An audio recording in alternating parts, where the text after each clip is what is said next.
ભરેલી હોવી જોઈએ. તમે યુવાન છો, આ તમારી ઓળખ હોવી જોઈએ. આપણા સપનાઓની ઉડાન તેજ હોવી જોઈએ. દરેક વ્યક્તિના દિલમાં રાષ્ટ્રહિતની વાત હોવી જોઈએ.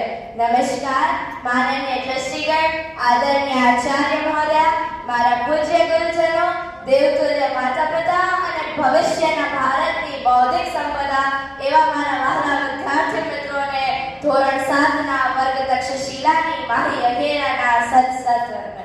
આજનું મારું વક્તૃત્વ છે રાષ્ટ્રના નિર્માણમાં યુવાનોની ભૂમિકા. ઘટમાં ઘોડા થનગને આદમ બીજે પાક અનઠેલી ભોમ પર યૌવન માંડે આંખ. આપણા રાષ્ટ્રીય શાયર શ્રી ઝવેરચંદ મેઘાણીની આ પંક્તિ દરેક યુવાનના મનમાં રાષ્ટ્ર પ્રેમની ભાવના જગાડે છે. યુવાનો તો આપણા દેશના ભવિષ્યની કરોડરજ્જુ છે અને સામાજિક, આર્થિક અને રાજકીય વિકાસ માટે તેમનું યોગદાન ખૂબ જ મહત્વપૂર્ણ છે.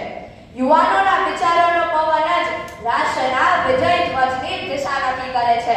તો ચાલો આપણે રાષ્ટ્રના નિર્માણમાં યુવાઓની કેટલીક મહત્વપૂર્ણ ભૂમિકાઓની વાત કરીએ. નવીનતા અને સાહસિકતા. યુવાઓ ઘણીવાર તકનીકી નવીનતા અને ઔદ્યોગિક સાહસોમાં મોખરે હોય છે. નવા વિચારો, ઉર્જા અને સર્જનાત્મકતા સાથે યુવાનો ટેકનોલોજી, શિક્ષણ, આરોગ્ય અને વ્યવસાય જેવા ક્ષેત્રોમાં પ્રગતિ લાવી શકે છે. સામાજિક પરિવર્તન અને જાગૃતિ. યુવાનો સામાન્ય રીતે નવા વિચારો અને સામાજિક સુધારાઓ માટે હંમેશા તત્પર હોય છે. તેઓ લિંગ સમાનતા, માનવ અધિકાર, પર્યાવરણ અને સામાજિક ન્યાય જેવા મુદ્દાઓની હિમાયત કરીને સામાજિક પરિવર્તન લાવી શકે છે.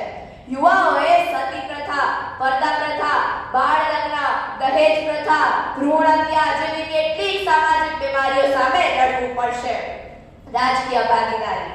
રાજકીય ક્ષેત્રે યુવાનોની સક્રિય સંડોવણી યુવા પેઢીની જરૂરિયાતો અને આકાંક્ષાઓને પ્રતિબિંબિત કરતી નીતિઓની રચના તરફ દોરી શકે છે. એટલે જ તો આપણા દેશના પ્રધાનમંત્રી વારંવાર કહી ચૂક્યા છે કે વૈશ્વિક સ્પર્ધામાં ટકી રહેવા માટે યુવાનોની રાજકીય ભાગીદારી અનિવાર્ય છે. શિક્ષણ અને કૌશલ્ય વિકાસ. રાષ્ટ્રના નિર્માણમાં શિક્ષણ એક મહત્વનો ભાગ ભજવે છે. તે સમાજ, સંસ્કૃતિ, રાજકારણ અને અર્થતંત્ર પર પણ અસર કરે છે. શિક્ષણ દ્વારા દેશ સંસ્કારી બને છે. દેશમાં નવીનતા, રોજગાર અને આર્થિક વિકાસને પ્રોત્સાહન મળે છે. સારું શિક્ષણ અને જ્ઞાન મેળવીને જ યુવાઓ રાષ્ટ્રના નિર્માણમાં યોગદાન આપવા માટે સક્ષમ બની શકે છે. આત્મનિર્ભરતા. આત્મનિર્ભરતાનો અર્થ છે કે તમારો પોતાનો આધાર લેવો, તમારી જાત પર વિશ્વાસ કરવો. આત્મનિર્ભરતાથી પરિવાર તથા સમાજમાં માન સન્માન મળશે, આત્મસન્માન જાગૃત થશે, શ્રમનું સન્માન થશે, આત્મવિશ્વાસ વધશે અને અન્યો પર નિર્ભરતા ઘટશે. વ્યક્તિત્વમાં શિષ્ટાચારનો વિકાસ થશે, જેનાથી દેશ આત્મનિર્ભર બનશે. પર્યાવરણ. માને માતૃભૂમિ સ્વર્ગ કરતા પણ મહાન છે. જીવનનો આધાર પર્યાવરણ છે. આપણને વસ્ત્ર, ખોરાક અને આશ્રય પણ પર્યાવરણથી જ મળે છે. પર્યાવરણ ધરતીની સુંદરતાને વધારે છે. પર્યાવરણ કુદરતે આપેલી એક અનમોલ ભેટ છે, જેના જતનથી આપણે આપણા દેશને કુદરતી આપતા અને ગ્લોબલ વોર્મિંગ એટલે કે વૈશ્વિક તાપમાનથી બચાવી શકશું.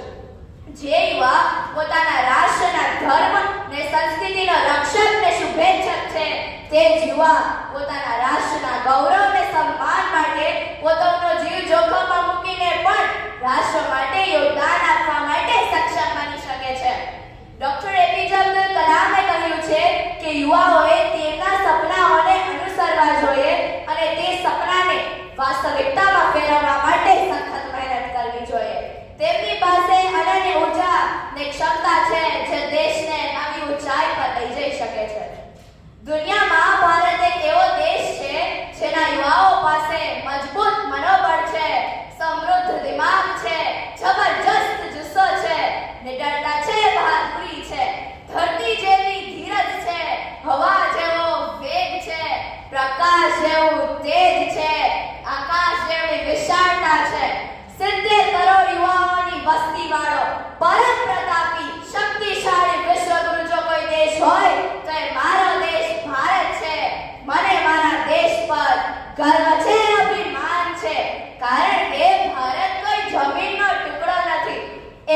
જીવંત રાષ્ટ્ર પુરુષ છે. હિમાલય જેનું મસ્તક છે, કાશ્મીર જેનો તાજ છે, બંગાળ ને પંજાબ જેની વિશાળ સૌંદર્યવાન ભુજા છે, દિલ્હી જેનું દિલ છે, નર્મદા જેનો કમર બંધ છે, કન્યાકુમારી જેના ચરણો છે, સમુદ્ર જેના નિત્ય વાય પખાડે છે, તેવી આ ભૂમિ વંદન